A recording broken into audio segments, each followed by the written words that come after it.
зима.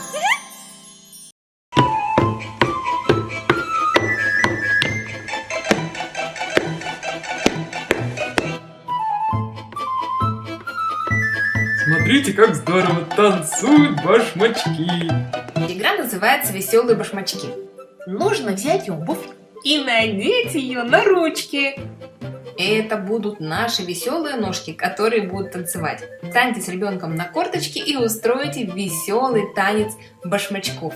Посмотрите видео, как можно потанцевать башмачками и ручками. Ну и, конечно, импровизация всегда приветствуется.